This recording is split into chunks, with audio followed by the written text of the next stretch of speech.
આવ્યા છીએ આજે દર્શક મિત્રો, અમે આજે આવ્યા છીએ આદેશ ગાંઠિયા. ખાસ કરીને આદેશ ગાંઠિયામાં જે માર્કેટ યાર્ડની અંદર આવેલું છે, હૃદયસમા વિસ્તાર, ક્રોમાની સામે, ટી માંગડિયાની બાજુમાં અને પંચનાથ મહાદેવ મંદિરની બાજુમાં, એટલે કે આદેશ ગાંઠિયા બરોબર જેને કહેવાય જિલ્લા પંચાયતનો ગેટ છે એની બરોબર સામે, એટલે કે આદેશ ગાંઠિયા PM એન્ટરપ્રાઇઝની બરોબર બાજુમાં. તો ખાસ કરીને અત્યારે જેને કહેવાય કે રવિવારે સ્પેશિયલ કેસર અને મિક્સયુક્ત માહી ઘીમાં પ્યોર જલેબી બનાવવામાં આવે છે. જલેબીનું સેમ્પલ અમારા દર્શક પત્રનો બનાવશે. જલેબી અત્યારે તાજે તાજી થાય છે. રવિવારે લોકો એમ કે ખાવા માટે અહીં આવી રહ્યા છે. અને આપનું નામ શું ને શું કઈ રીતે છે? દિનેશભાઈ. હા દિનેશભાઈ, શું તમારી કાર્યશૈલી છે આખો દિવસ?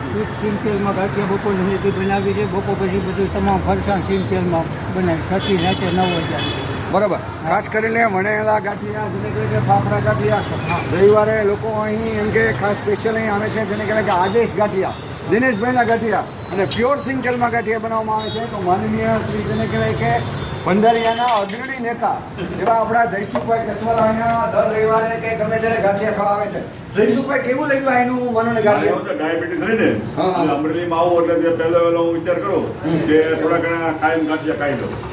પછી આ બપોર સુધી ઓફિસના કામ હોય, જેથી કરીને ગાંઠિયાનું કામ આખા અમરેલીમાં છે નંબર 1 છે. બરાબર. શુદ્ધ તેલમાં બનાવે છે અને સુપર કામ છે. એટલે હું જરાક 50 રૂપિયાના સવારે ખાઈ લો અને બપોરે મોટું થયું હોય તો ડાયાબિટીસ હિસાબે મને તકલીફ ન થાય. બરાબર. મોજે મોજરે એટલે શું કાંઈ જલેબી કેવી છે? જલેબી હારી, પણ ડાયાબિટીસ જલેબી ખાવા ન હોય ગાંઠિયા પાપડાનું કામ તો બરાબર. પછી ગાંઠિયાની સાથે મને તળેલ મરચા આપવામાં આવે છે. ખાસ કરીને પછી ગાંઠિયાનો સંભારો આપવામાં આવે છે. પછી લીલી ચટણી, લાલ ચટણી અને કઢી તો ખરી જ. તો માર્કેટ યાર્ડમાં પંચનાથ મહાદેવની સામે, એટલે કે આદેશ ગાંઠિયાઓમાં આપવામાં આવે છે. અત્યારે પાર્સલ સુવિધા પણ ઉપલબ્ધ છે.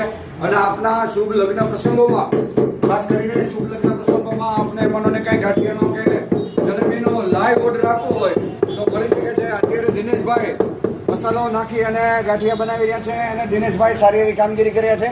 દિનેશભાઈનો 15 થી 20 વર્ષનો ફરસાણની દુનિયામાં અનુભવ છે અને સારામાં સારી એવી કામગીરી કરી રહ્યા છે. દિનેશભાઈ, ગાંઠિયામાં જે મનોને જે લહેજત આવે કે ભાઈ હજી 100 ગ્રામ આપો, હજી 100 ગ્રામ આપો, એનું કારણ શું હોય? મરી હોય. બરોબર છે. દર્શક મિત્રો, પ્યોર સિંગ તેલમાં ગાંઠિયા બનાવવામાં હું આવ્યા, તમે અહીંયા હું આવ્યા છો? ઠીક છે, બરોબર છે. કેમ ગાંઠિયાની કેવી ગરાકી છે ને ગાંઠિયામાં સ્વાદમાં શું ફેરફાર છે? એક નંબર આવે સ્વાદ.